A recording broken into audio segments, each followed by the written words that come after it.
Thank you very much. So, hi everyone. It's a pleasure to have you here. My name is Ricardo Martins. I'm service designer from Brazil, and until last year, I used to live and work in the United States in Savannah, Georgia, University called Savannah College of Art and Design, SCAD. So, I'm a specialist on service design and experiences, service experiences. And the reason why I'm talking about this topic is because we service designers and lots of other customer experience professionals work with customer journey maps. But customer journey maps have some flaws and some gaps that I will cover in this presentation. So let's start. So basically, this is a thing. Lots of people know customer journey maps, they use them, and they map the journeys. They are beautiful, nice graphics. They seems to be empathetic, aligned with the what customers think, but then systems fail. So what they imagine that would be the benefit of customer journey map unfortunately does not happen because data goes missing. Compliance is confused, and worse, teams don't know what breaks if they change something. So the journey was right, the journey in the reality, but the system is invisible. So what customer journey map actually captures? The customer journey maps usually is a linear, single layer narrative that works from left to the right. Left is the past, right is the future. And what happens in between basically are some steps like a journey.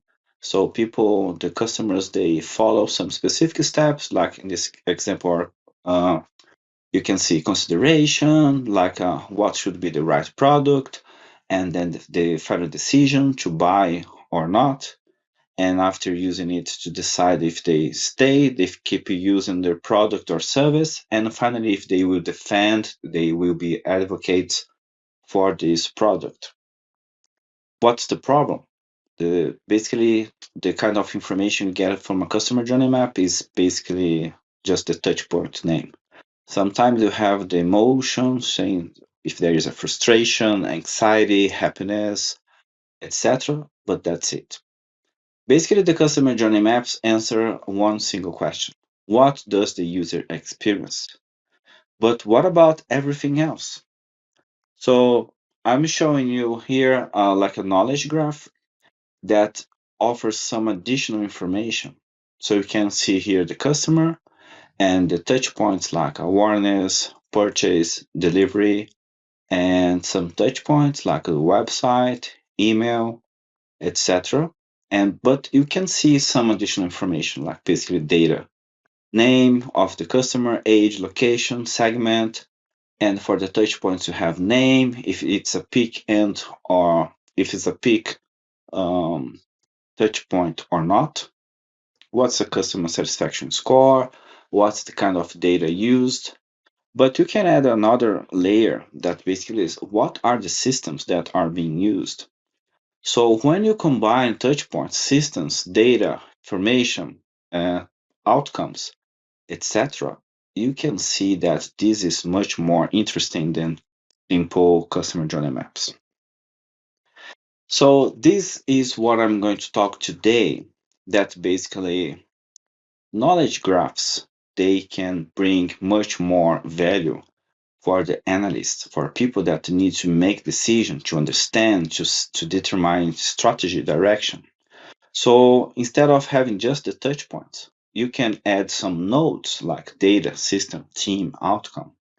And for each node, you can add some useful information that I will describe now.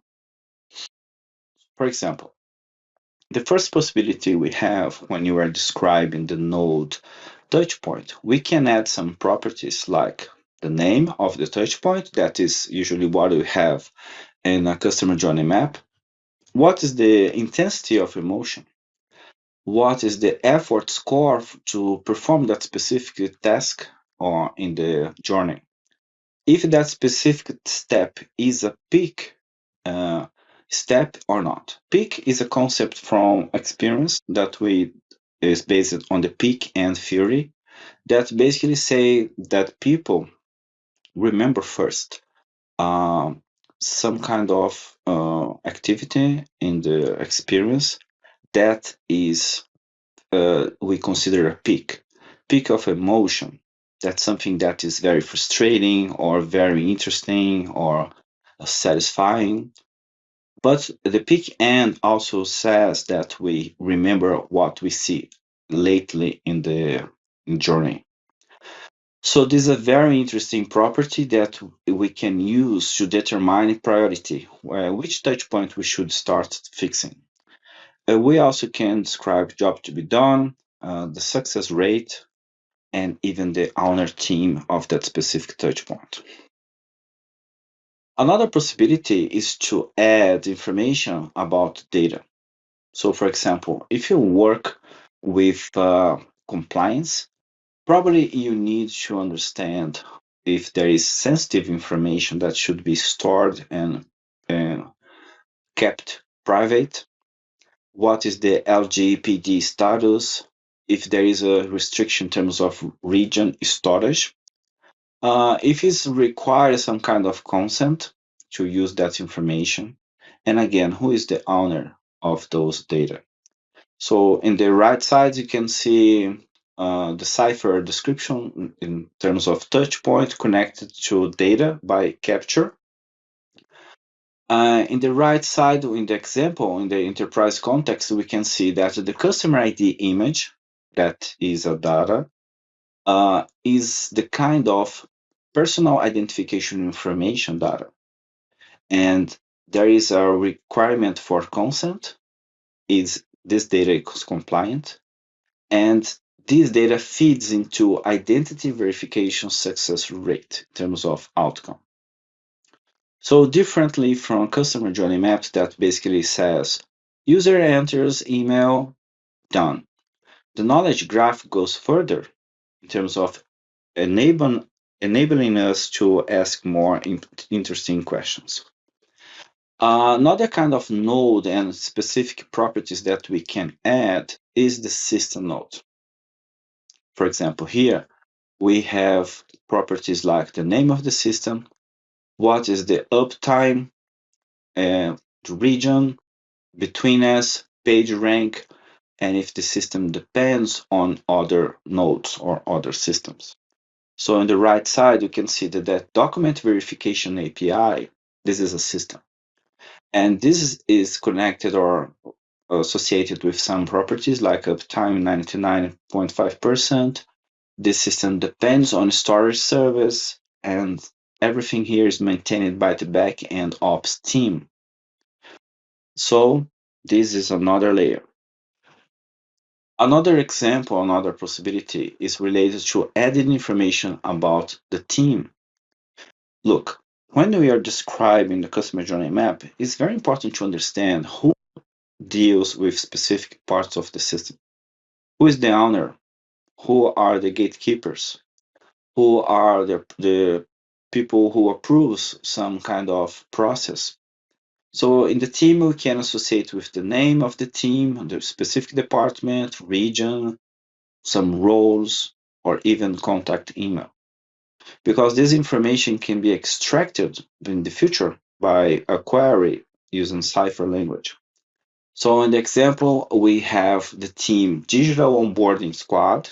This is the team, and has some properties. This team is part of the CX design department, manages 3 touch points, and collaborates with compliance office. So customer journey maps, they are silent in terms of ownership. But knowledge graph knows who owns this, who gets impacted if it changes, what's the blast radius, the criticality score. So let's dive deeper a little bit on which kind of searches or queries can we do using the knowledge graphs, especially the ones that we can build using the new 4J. So remember, we mentioned the 5 layers or 5 node types here. So basically are the most basic one that is covered by customer journey maps are touch points. But in this case, the key J's we can add the properties. The touchpoint layer talks about what does the user do or feel. The information layer is talking about data flows. So where the data comes from, where is it going, etc. The system or technology layer, we can use it to know or to learn what enables this step. So specific steps in the customer journey depends on, for example, external verification API.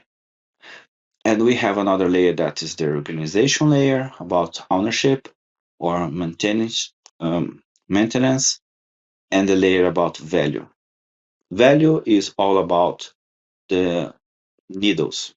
So when you're talking to the C-level, the number one question is, does this move the needle? Is there some kind of impact on profit, loss, etc.? So let's move. So the first suggestion here, some kind of capability that we can activate using the Neo4j or Cipher language, is to try to understand how the structure of this system um, can be used to make decisions. So, for example, when you're looking here, we don't know about what is the preeminence or importance of checkout. But compared to this another image here, in this case, this is a simplified version of a knowledge graph, okay? So we're just showing some nodes here. So you can see that the checkout has a betweenness of 0.76 and owns email capture and has no backup. So basically what's happening here is showing that there is a single point of failure hiding in plain sight. So when we go back and see a typical customer journey maps that is linear, we don't understand what is the importance of specific node. So if you understand about network analysis, we know that the betweenness is one of the most important metrics we have that basically says that one part or one node in the system is like a bridge. And when we make changes in this bridge, we can create some kind of ripple effect in the other parts of the system. Another kind of analysis that we can perform is a cluster analysis. And we can use a cluster analysis to understand density, silos, with some kind of lack of integration.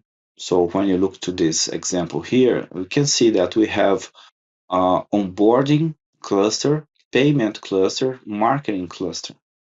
And there is another cluster called bridge zone. So when you see that between onboarding and payments, basically there is no connection. And so this is opportunity. Can use this to improve. And another query that we can use is the compliance query. So using the Cipher code that we can see here, we can answer questions like which touchpoints capture personal identification information without explicit consent. So using customer journey maps, basically you don't get this information. Another one is if the payment gateway fails, which journeys halt? So this is all about a droplet in the lake. If we make a little change, what could be the non-intended consequence? And finally, we have the data lineage option that we can answer the question, where does customer ID go after sign up? So here we can understand this is a very common query that companies they need to know is with this kind of information, where is located? What are the systems that use it? What are the teams that access it? And again, the customer journey map, we cannot see this information. So basically to wrap up people, uh, we don't need to choose between customer journey maps or knowledge graphs. We can use both. Because customer journey maps are focused on discovery, empathy, alignment, storytelling. But knowledge graphs, you can add more layers of meaning in terms of governance, compliance, reliability, impact analysis, etc. So if you only use customer journey map, this is incomplete.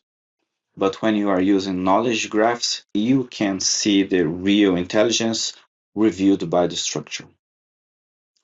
So my recommendation here is that before deciding if you are going to use knowledge graphs or CJMs, you can take one journey that you have mapped, add the 5 layers, you can populate the node types, add the properties, and start running queries.